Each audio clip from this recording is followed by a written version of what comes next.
ආයුබෝවන් සුබ දවසක්.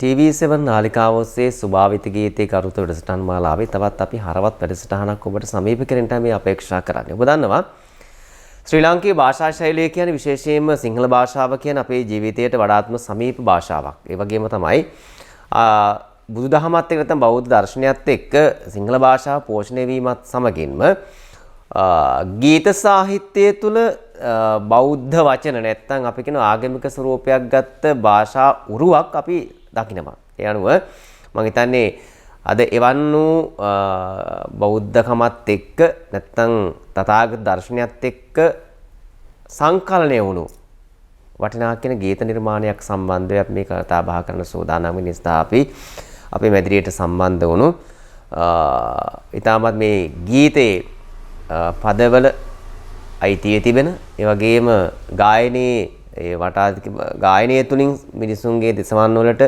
දහමයා කරන උත්සාහ දරන දුලිප් විජේතිලක මැතිතුමන් අද දවසේ අපත් සමග සම්බන්ධ කරගත්තා. ඉතින් ඔබතුමන් මේ මොහොතේදී ඊටමත්ව ගෞරවයෙන් යුක්තව ආයිබෝවන් කිරීම ලබනවා. ආයිබෝවන් නැතුනේ.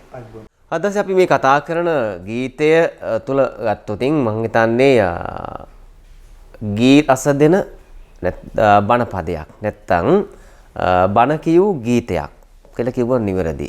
ඒ නිසා අපි නිරන්තරයෙන්ම බුදුදහමත් එක්ක නැත්තම් බෞද්ධ දර්ශනයත් එක්ක බැඳුණු ගමනක් යාමේදී අපි ගීත සාහිත්‍යයේ වඩාත්ම හරවත්. ඒ වගේම ගීත රසය තුළින් ධර්මයේ විකාශනය කරන්නට නිර්මාණ වුණු ගීත බොහෝමයක් අපේ සමාජය තුළ දකින්න ලැබෙන විශේෂයෙන්ම යතිවරුන් විසින් සහ උගතුන් බුද්ධිමතුන් විසින් නිර්මාණය කරන ලද ගීත නිර්මාණ සමූහයක් සමාජය තුළ අපිට දකින්න ලැබෙනවා. ඉතින් එවන් වූ ගීතයක් තමයි ඔබතුමන් විසින් මේ නිර්මාණය කර තිබෙන්නේ.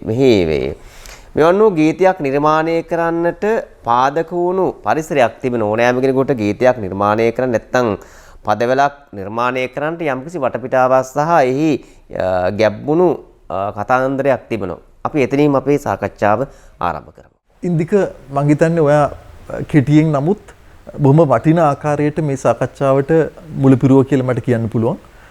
ඉතින් ඔයාගේ ප්‍රශ්නේ උනේ මේ ගීතය රචනා කරන්න මුල් වෙච්ච පරිසරය මොකක්ද කියන එක. ඉතින් ඒක ගැන මම කෙටියෙන් කියන්නම්. මොකද අපිට ඊට වැඩි දෙයක් මේක සාකච්ඡා කරන්න තියෙන නිසා අපි හැමෝම ජීවිතේ හැමතිස්සෙම මම මේක පොදුවේ කිව්වට ඒක පොදුවේ නොවෙන්න පුළුවන්.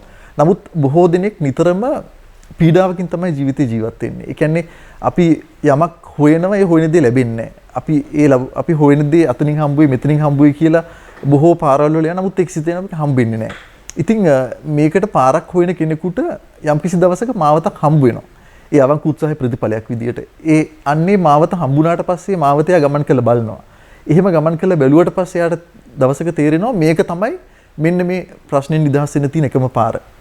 ඉතින් ඒ පාර ගමන් කරාට පස්සේ යාට ඒකට ප්‍රතිඵල ලැබෙනකොට එයා හිතනවා මේක තවත් අයට ලබා දුන්නොත් හොඳයි කියලා පොඩි සිතුවිල්ලක් එනවා. ඒ සිතුවිල්ල එයා බලනවා කොහොමද මේක සමාජයට දෙන්න පුළුවන් ක්‍රම. ඒ ක්‍රම අතරේ ඉතින් එක කට්ටිය තෝරගන්න පොත් ලියනවා, සමහරු ගීත ලියනවා, සමහරු සාකච්ඡා කරනවා, සමහරු ඒක වෙනත් සාහිත්‍යමය මාධ්‍යයන් ඔස්සේ ප්‍රකාශනය කරනවා. ඉතින් මේ ගීතය කියන්නේ මේ ගීතය ලියවෙන්න පසුබිම වුණේ එවැනි පසුබිමක්. ඉතින් ඒ සඳහා මූලික පදනම වැටුනේ ඇත්තටම මගේ යාළුවෙක් මට මගෙන් ඉල්ලීමක් කෙරුවා. ඔයා ගීතයක් කිව්වොත් හොඳයි නේද කියලා. මම ඉතින් ඒක ගැන කල්පනා කරා ටිකක් දුරට. කල්පනා කරාට පස්සේ මට තේරුණා ගීතයක් කියන එක ලේසි වැඩක්.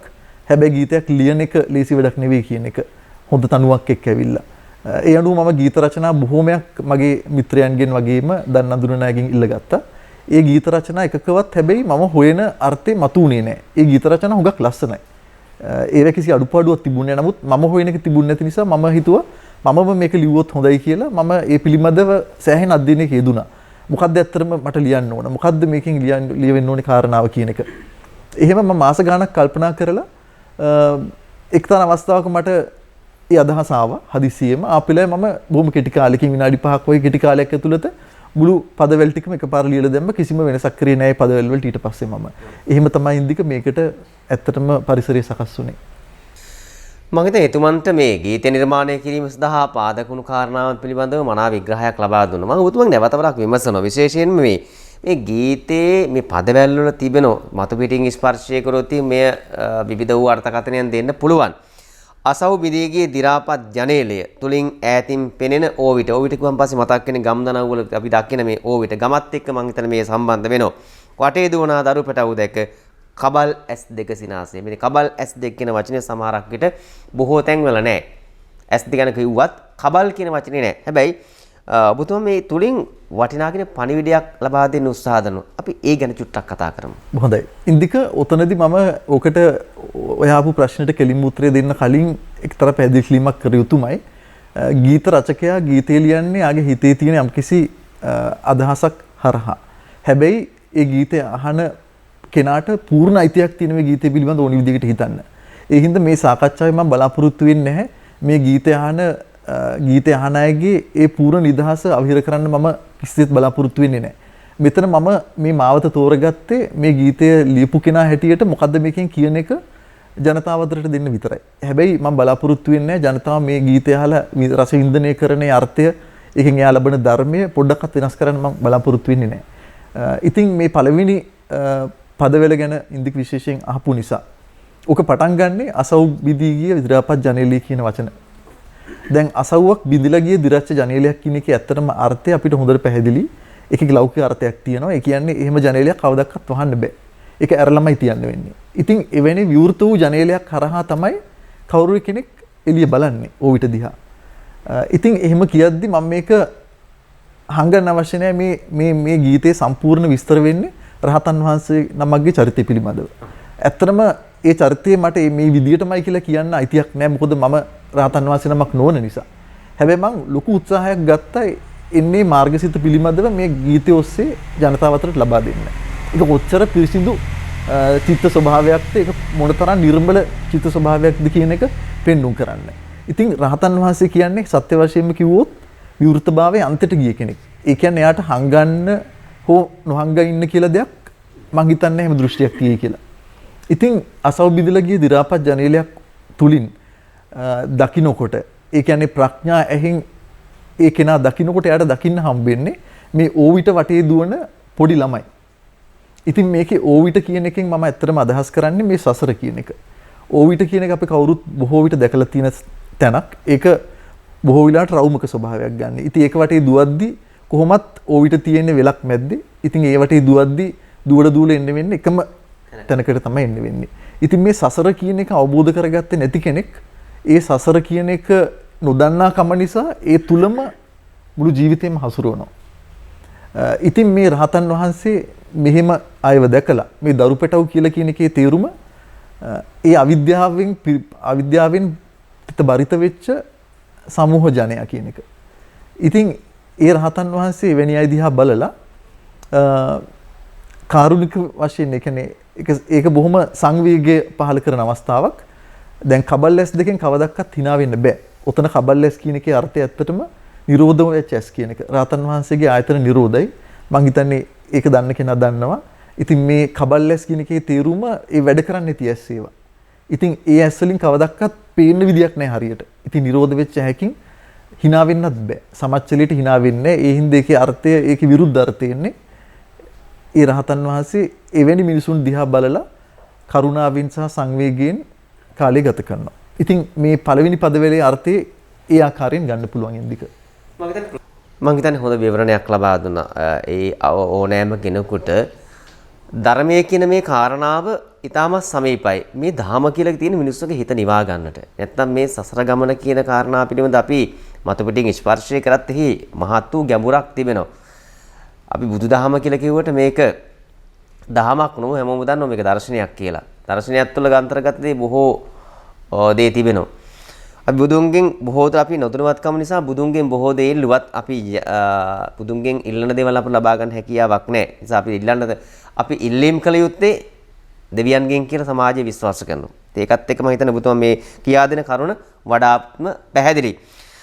තවත් තැනකදී ඔබතුමා උත්සාහ දරන දෙවෙනි වටේදී බතින් බුලතින් තුටුව සිටින දෙනෝදාහක් සුඛිත ජනයා. සුඛිත ජනයා කියන්නේ බොහොම සෞභාග්‍යමත් කියන වචනේ අපි දන්නවා. එතකොට මේ සංසාර ගමන යන මිනිස්සුන්ගේ ලෞකික ජීවිත තුළ අපි නිරන්තරයෙන් අපේක්ෂා කරන සතුට නැත්නම් ධනය අමුදරුවෝ සැප සම්පත් යාන වාහන මිල මුදල් මේ සියල්ලක් අපි සොයන්නේ. හැබැයි වියලි කුටියේ කබල් S2 සමච්චලයට සිනාසේ මේ තුන මහා බණක් කියන්න උත්සාහ දරනවා.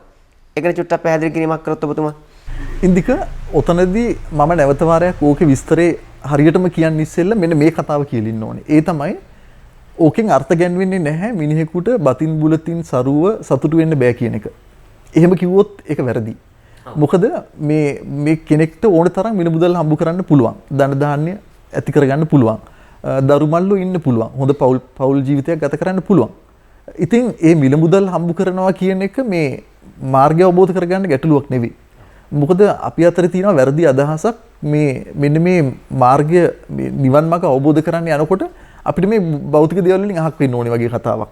ඇත්තටම ඒක සම්පූර්ණ වැරදි අදහසක්. එහෙම දෙයක් නැහැ. මෙතන භෞතිකය කියන එක හම්බුනොත් තමයි කෙනෙකුට භෞතිකයෙන් නිදහස් වෙන්න වෙන්නේ. ඉතින් එහෙම අර්ථයක් නෙමෙයි ඕකේ තියෙන්නේ. ඕකේ අදහස මේ බතින් බුලතින් ඒ කියන්නේ ආඩ්‍ය වෙච්ච මිනිස්සු තමාගේ ධන සම්පත් තමාගේ දරුමල්ලෝ නැත්තම් හරකබාන දීපොළ නැත්තම් හැකියාවල් වගේම බුද්ධිය වුණත් කෙනෙක් පාවිච්චි කරන්න පුළුවන් ඒකයාගේ විශේෂ ලැබීමක්. ඇත්තම ලැබීමක්. නමුත් ඒ තුලම ජීවත් වෙනවා. ඒකේ යථා ස්වභාවය දකින්නේ නැහැ. ඉතින් අන්න ඒ වගේ ජනතාව ඒ තුල සතුටු වෙන්න බැලුවට ඒ සතුට කවදාවත් ලැබෙන්නේ නැහැ. ලැබෙනවා වගේ පේනවා විතරයි. හැබැයි මාර්ගය වඩපු කෙනෙකුට ඒ කියන්නේ රහතන් වහන්සේ නමකට ඒක බොහොම පැහැදිලිව දකින්න පුළුවන් ඒ කාරණාව. ඉතින් ওই දෙවෙනි පදවල ගත්තොත් ඒකේ අන්තිමටම කියන්නේ මෙන්න මේ විදියට යන්නේ. බතින් බුලතින් තුටුව සිටිනා දිනෝ 1000ක් සුඛිත ජනයා. වියලි කුටියේ කබල් S2 සමච්චලයට සිනාසේ. දැන් ඔතන වියලි කුටිය කියලා අදහස් කරන්නේ තණ්හාව වේලලා දාපු සිත කියන එක. ඉතින් අපි දන්නවා අපි අඩු ගානේ වචනෙට හරි අහලා තියෙනවා රහතන් වහන්සේ කියන්නේ තණ්හාව වීලලා දාපු කෙනෙක් කියලා. ඉතින් ඒ රහතන් වහන්සේ තණ්හාව වීලලා දාපු චිත්තය තුල වැඩ වාසය කරන ගමන් අර වගේ ජනතාව දිහා බලලා මේකේ කියන සමච්චලයට hina වෙනවා කියලා. ඇත්තටම සමච්චලයට hina වෙන්නේ නැහැ. ඒකේ විරුද්ධාර්ථය නැවත වාරයක් මේකේ මතුවෙන්නේ. එතකොට ජනතාව හිතන්න පුළුවන් ඇයි මේ එහෙනම් hina වෙන්නේ? එහෙම hina වෙන්න හේතුවක් නැහැනේ. ඇත්තටම hina වෙනව නෙවෙයි. එතන උන්වහන්සේගේ තියෙන උපේක්ෂා සහගත බැල්ම තමයි එතන විස්තර කරන්නේ. ඒක වචනයකට දාන්න පුළුවන් දෙයක් නෙමෙයි සත්‍ය වශයෙන් කියනවා නම්. නමුත් මේක මම එහෙම වචනයකට දාන්න කෙටියෙන්ම දාන්න ගත්ත උත්සාහයක් පමණමයි ඉන්දික. මම හිතන්නේ ඒ පදවැල් තුල ගැබ්බුණු කරුණ එතුමන් මනාව පැහැදිලි කරා.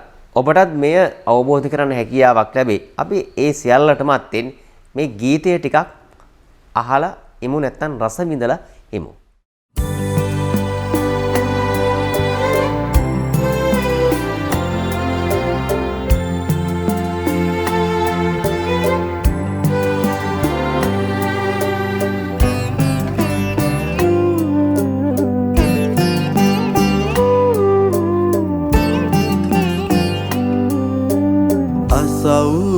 බිඳී ගිය දිරාපත් ජනේලය තුලින් ඈතින් පෙනෙන හෝවිට වටේ දුවනා දරු පැටව් දෙක කබල් S2 සිනාසේ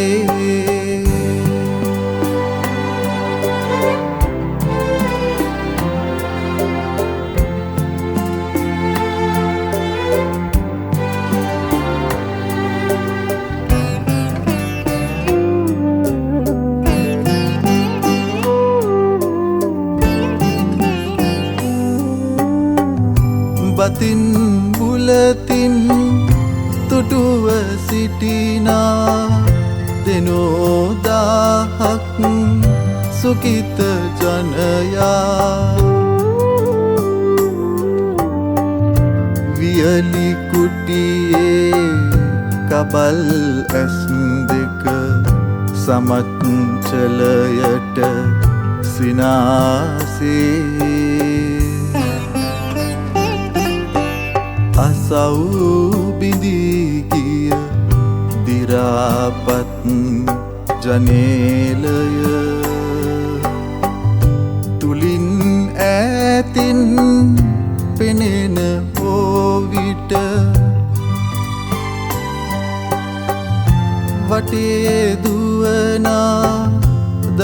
පැටව් දෙක කබල් ඇස් දෙක සිනාසේ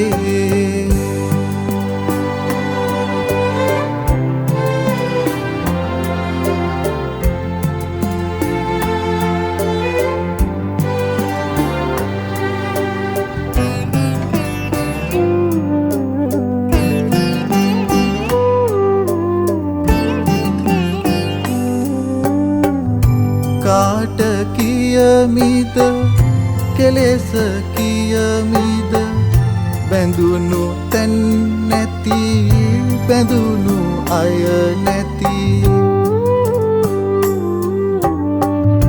දිරුණු කුටියේ කබල් ඇස් දෙක නිවිහැනිල්ලේ කල්මාරයි සෞබිදී කිය දිරාපත් ජනේලය තුලින් ඈතින් පෙනෙන ඕවිට වටේ දුවනා දරු පැටව් දෙක කබල් ඇස් දෙක ඒ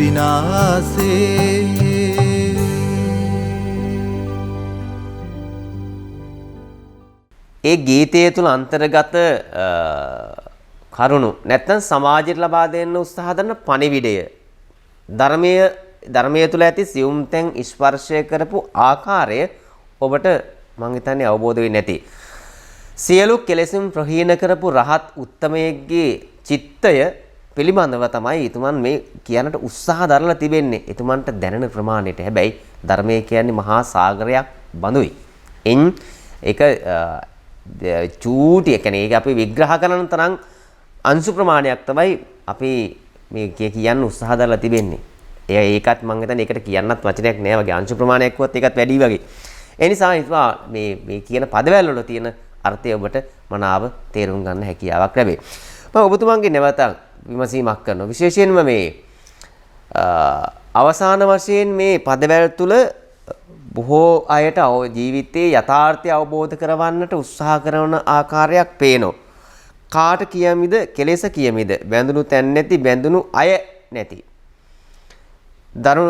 දිරුණු කුටියේ කබල් ඇස් දෙක නිවි හැනහිල්ලේ කල්මරයි. මේ නිවි හැනහිල්ලේ කල්මරයි කියන අපි සුවසේ ඉන්නවා කියන්නේ සතුටින් ඉන්නවා කියන සහ මුකුවත්ම නැතුව ඉන්නවා කියන එක. ඉතින් ඒ නිසා මේ කාරණාව ඔස්සේ මොන වගේ පණිවිඩයක්ද ලබා දෙන්න ඔබතුමන් උත්සාහ දරන්නේ? ඔව් එවැනි කරුණක් තමයි ඉන්දික. ඔයා කියපු එක ගොඩක් දුරට හරි. නමුත් මම තව ටිකක් වැඩිපුර විස්තර කරන්න. ඔය පදවැල ගැන කියන්න කලින් නැවත වාරයක් මම කියනවා මේ ගීතයේ අර්ථය ඇත්තටම මම හිතනවා පැය 24ක් වුණත් කතා කරන්න පුළුවන්. ඇත්තටම අවුරුද්දක් වුණත් කතා කරන්න පුළුවන්. ඒ තරමට රහතන් වහන්සේගේ චරිතය පිළිබඳව මේ මාර්ගසිත පිළිබඳව බොහෝ දේ කතා කරන්න පුළුවන්. ඒ කියන්නේ කතාවක් නෙවෙයි ඒක අවබෝධය වෙනුවෙන් කතා කරන්න පුළුවන්. ඉතින් ඔය අන්තිම පදවැලේ ඉන්දික මම අදහස් කරලා තියෙන්නේ අනාත්ම ලක්ෂණය පිළිබඳ විග්‍රහයක් තමයි උතන වෙන්නේ.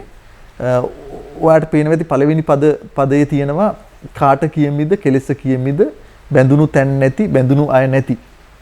කාටද කියන්නේ කොහොමද කියන්නේ කියන කතාව. ඔතනදී ওই රහතන් වහන්සේ කියන කෙනාට අපිට වගේ තමයි මිනිස්සු පේනවා. එහෙම ප්‍රශ්නයක් නැහැ.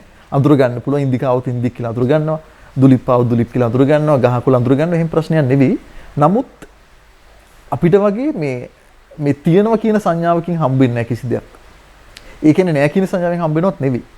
තියෙනවා නැහැ කියන අන්ත වලින් තොර වෙච්ච යම්කිසි සංඥා ස්වභාවයක් අනාත්ම සංඥා ස්වභාවයක් හැබැයි අනාත්ම සංඥා ස්වභාවයත් ඉක්මවා ගිහිල්ලා දකින්න ස්වභාවයක් තියෙනවා. අන්නේ ස්වභාවය තුල කියන්න කෙනෙක් කියලා දැන් මට ඔයාව හම්බ වෙනවා. ඔයාට මාව හම්බ වෙනවා. ඇත්ත වගේ එක. ඒක ඇත්ත කියලා හිතන ස්වභාවයෙන් ඉක්මලා තිහිලා තියෙන්නේ. ඒ කියන්නේ මේක බොරුවක් බව දකිනවා. බොරුව තුල හැබැයි පොදුවේ ජීවත් වෙනවා.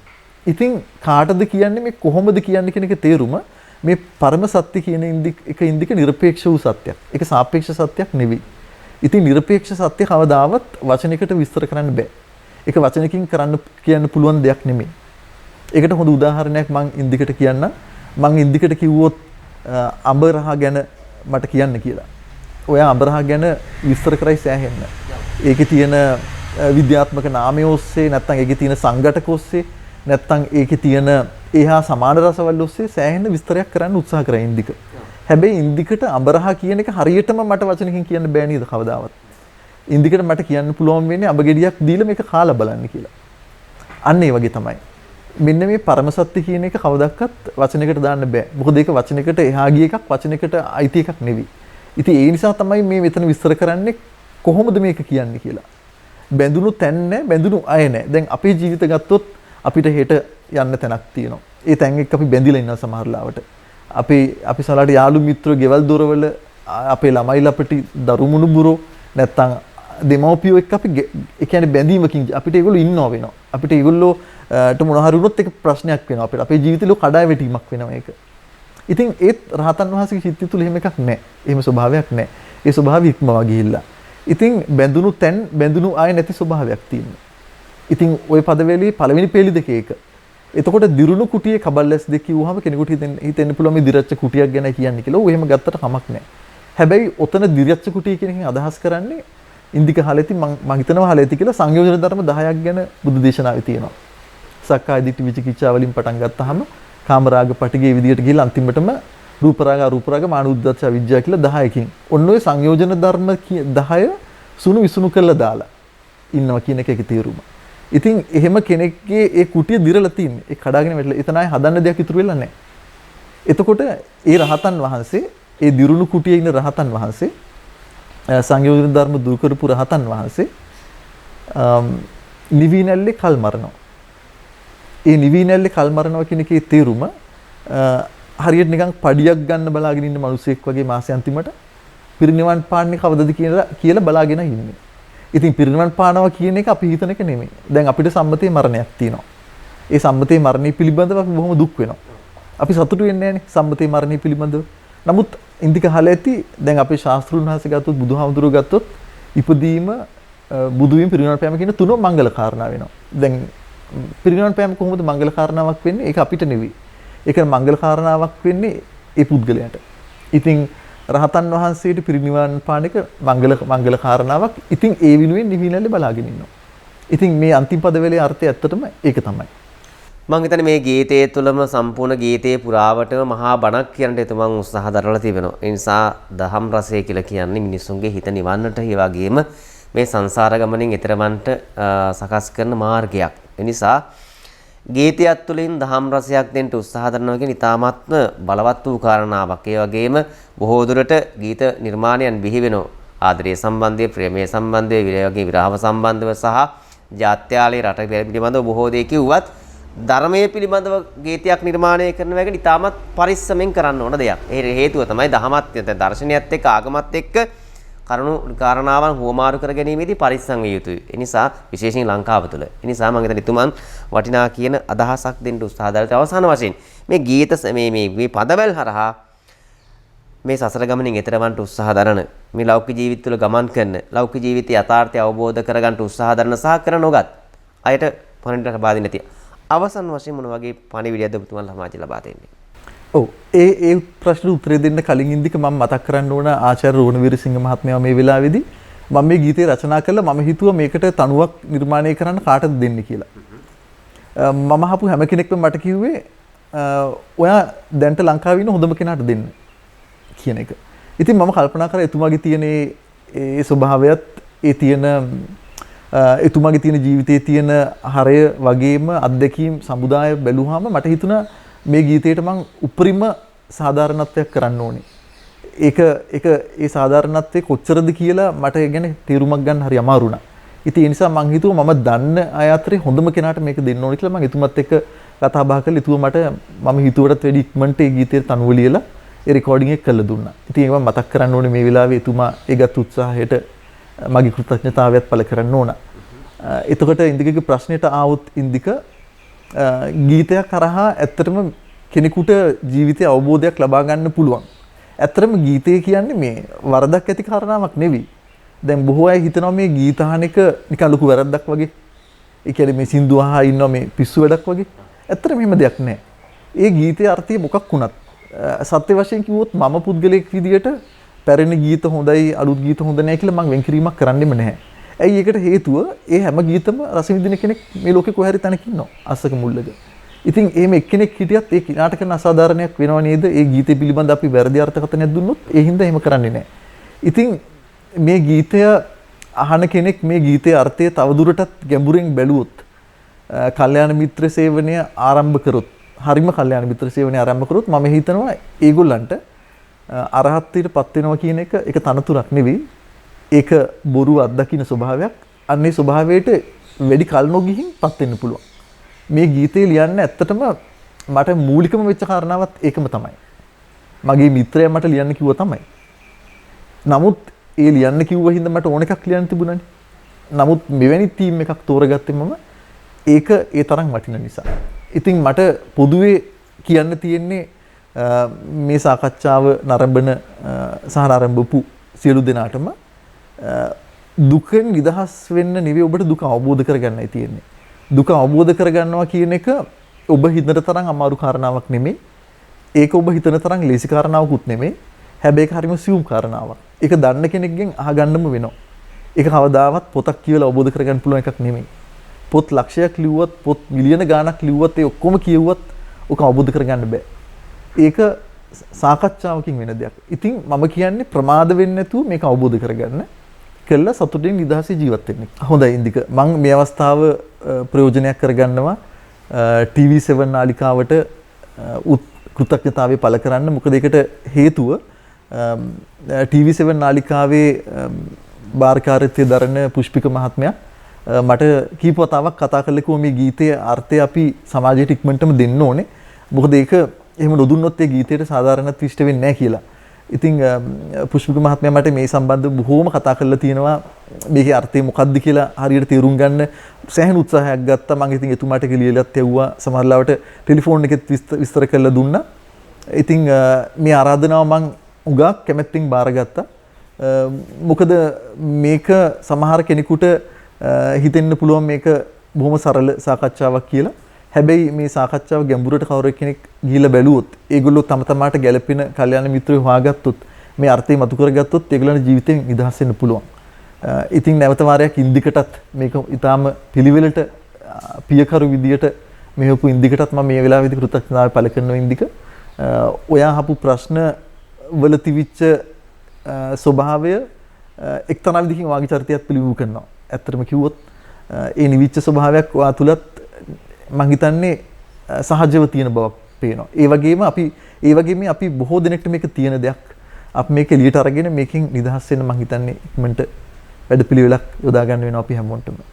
අද දවසේ මේ කතා කර බොහෝ දේ ඔබේ ජීවිතේට වැදගත් වෙයි. ඒ වගේම දහම් පණිවිඩයක් වේවි. ඔබට අපි ආරාධනය කරනවා මේ වැඩසටහන නරඹලා පළවෙනි අදහස් දැක්වීම නැත්නම් කමෙන්ට්ස් තුල පළවෙනිම අදහස් දැක්වීම තුළ මේ ගීතයේ අන්තර්ජාතික නැත්නම් ලින්ක් එක තිබෙනවා. ඔබට පුළුවන් ගිහිල්ලා අහන්නට බලන්නට මෙහි ගැඹුර අත්විඳින්නට සම්පූර්ණ ගීතය ඔබට අහන්න හැකියාවක් තිබෙනවා කියලා කරුණා සිහිපත් ඉඳි ඔබතුමන්ගේ වටිනා කියන කාලය කැප කරමින් අද දවසේ අපත් සමග එක් වුණාට සමාජයට පණිවිඩයක් ලබා දෙන්න එක් වුණාට ඔතන බෙහෙවින් ඉස්සුවනේ වගේම ඔබතුමන් තව නිර්මාණ හැකියාවන් සහ ධර්මීය සමාජයට බෙදා හැරෙන්න හැකියාව සැලසේවා කියලා මේ මොහොතේ නැවත වරක් අපි අවසන් වශයෙන් ඔබතුමන්ට ප්‍රාර්ථනා කරන ඒ වගේම තමයි මේ ගීතය නිර්මාණය කරන්නට දායක වුණු හැමෝමත් මේ මොහොතේදී ගෞරවයෙන් සිහිපත් කරමින් අද අපගේ ආරාධනා පිළි අරගෙන අපගේ මැදිරියට පැමුණ ඔබතුමන් ඉතාමත්ම ගෞරවණීයත්ව පිළිගත්තා ආදරයෙන් යුක්තව අදින් අද වැඩසටහන වෙනුවෙන් කාලය කැප කරගෙන මේ සම්බන්ධව වඩාත් වටිනා කියන කරුණු සමූහයක් සමාජයට දායාද කරන සමත් වුණු ඔබතුමන්ටත් ඔබතුමන් ඉදිරි කටයුතු සාර්ථකමත් වේවා කියලා අපි 7 TV නාලිකාව වෙනුවෙන් ප්‍රාර්ථනා කරන ඔබතුමන්ට මේ මොහොතේදී ආයුබෝවන් තෙරුවන් සරණයි.